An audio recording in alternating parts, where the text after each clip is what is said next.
Hello everyone, welcome back to our channel. இன்றைக்கி நம்ம எந்த டாபிக் பற்றி பார்க்க போகிறோம் அப்படின்னு சொல்லிட்டு பார்த்தீங்கன்னா, இன்ஜினியரிங்கில் ப்ரொடக்ஷன் இன்ஜினியரிங் அப்படின்னு சொல்லிட்டு ஒரு கோர்ஸ் இருக்குங்க. அந்த கோர்ஸ் பற்றி தான் பார்க்க போகிறோம்.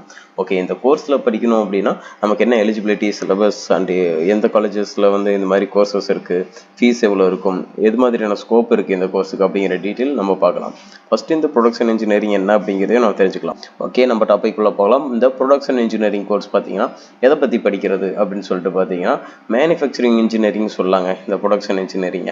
ஓகே, இது எதை நம்ம படிக்கிறோம் அப்படிங்கிறது பார்த்தீங்கன்னா, ஒரு பிளானிங், டிசைன்ஸ், டெவலப்மெண்ட், மேனேஜிங் அப்படிங்கிறதெல்லாம் எதில் அப்படின்னு சொல்லிட்டு பார்த்தீங்கன்னா, ஹை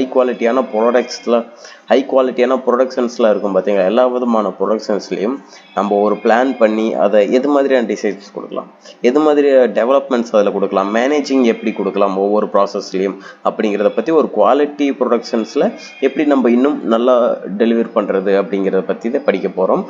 மெயினாக பார்த்தீங்கன்னா ஒரு மெக்கானிக்கல் சம்மந்தமான ஒரு இன்ஜினியரிங் எக்ஸ்பர்ட்டாக இருக்கும், டிசைன்ஸ் பண்ணுறது, டெவலப் பண்ணுறது, இதை பற்றி. ஓகேங்களா? ஓகேங்க, இது பார்த்தீங்கன்னா உங்களுக்கு எத்தனை இயர் கோர்ஸ் அப்படின்னு பார்த்தீங்கன்னா 4 இயர் டியூரேஷன் இருக்கக்கூடிய கோர்ஸ். அண்ட் நீங்கள் +2 கம்ப்ளீட் பண்ணியிருக்கணும். +2ல் ஃபிசிக்ஸ், கெமிஸ்ட்ரி, மேக்ஸ் கம்பல்சரி பாடமாக எடுத்து படிச்சிருந்தீங்கன்னா தாராளமாக பண்ணலாம். அண்ட் நீங்கள் 17 இயர்ஸ் கம்ப்ளீட்டான ஸ்டூடெண்ட்டாக இருக்கணும் ஏஜில். ஓகே, அதர்வைஸ் பார்த்தீங்கன்னா உங்களுக்கு இது ஒரு நல்ல கோர்ஸ் தான். உங்களுக்கு ஃபாரின் கண்ட்ரீஸில் நிறையவே ஆப்பர்ச்சுனிட்டிஸ் இருக்குதுன்னு சொல்லலாம். இந்தியாவில் நீங்கள் படிக்கிறீங்க அப்படின்னா ஒரு நல்ல காலேஜில் படிக்கணும், அது ரொம்பவே இம்பார்ட்டண்ட்டு. டாப் காலேஜில் படிக்கணும், பிளேஸ்மெண்ட்ஸ் நல்லா இருக்குது அப்படிங்கிறப்ப தான் ஒரு நல்ல ஸ்கோப் இருக்குதுன்னு சொல்லலாம், அதையும் சொல்லிடலாம். ஓகேங்க, ஜாப் பொசிஷன்ஸ்லாம் எப்படி இருக்கும் அப்படின்னு சொல்லிட்டு பார்த்தீங்கன்னா, ஒரு production engineer, operation அனாலிசிஸ்ட், cost estimator, அப்புறம் லாஜிஸ்டிக்ஸன், அப்புறம் மேனேஜ்மெண்ட் ட்ரெயினிங், குவாலிட்டி இன்ஜினியர், இது மாதிரியான ஜாப் ரோல்ஸ் எல்லாமே இருக்குன்னு சொல்லலாம். ரெக்ரூட்டர்ஸில் பார்த்தீங்கன்னா நிறையவே இருக்காங்க.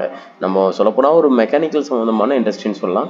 ஒரு என்டிபிசி, அசோக் லைலேண்டு, என்டிபிசியோட, அப்புறம் ஆதித்யா பிர்லா, அதே மாதிரி பார்த்தீங்கன்னா எல்என்டி, இது மாதிரியான கம்பெனிஸ் எல்லாமே இங்கே ஆள் எடுக்கிறாங்க ப்ரொடக்ஷன் இன்ஜினியரிங்கில். ஓகேங்களா? சரி, சேலரி ரேஞ்சும் பார்த்தீங்கன்னா நல்லாவே இருக்குது. நீங்கள் பிளேஸ் ஆகிற கம்பெனி ரொம்பவே இம்பார்ட்டன்ட்னு சொல்லலாம். ரொம்பவே ரேரான கோர்ஸ் தான். எல்லா காலேஜிலுமே இருக்காது, சில குறிப்பிட்ட காலேஜில் தான் இருக்குது. அண்ட் தென் பார்த்தீங்கன்னா உங்களுக்கு இது மாதிரியான சிலபஸ்லாம் இருக்குது செமஸ்டர் வைஸில் அப்படின்னு பார்த்தீங்கன்னா, பேசிக்காக மேக்ஸு, ஃபிசிக்ஸு, அப்புறம் டிசைன் திங்கிங், என்வரான்மெண்டல் சயின்ஸு, இது மாதிரியான ஸ்டடீஸும் வரும். அதுக்கப்புறம் strength of material, cast technology, machining technology, இது மாதிரியான டாபிக்ஸ். அதே மாதிரி numerical, thermal engineering, applied statistics, dynamics of mechanics, இது மாதிரியான டாபிக்ஸும், கம்ப்யூட்டர் கிராஃபிக்ஸ், இது மாதிரியான டாபிக்ஸும் உங்களுக்கு நிறையவே வரும்னு சொல்லலாம்.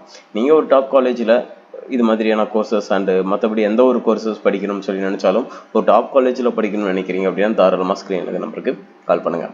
அண்ட் தேங்க்யூ ஃபார் வாட்சிங் ஸ்டூடெண்ட்ஸ்.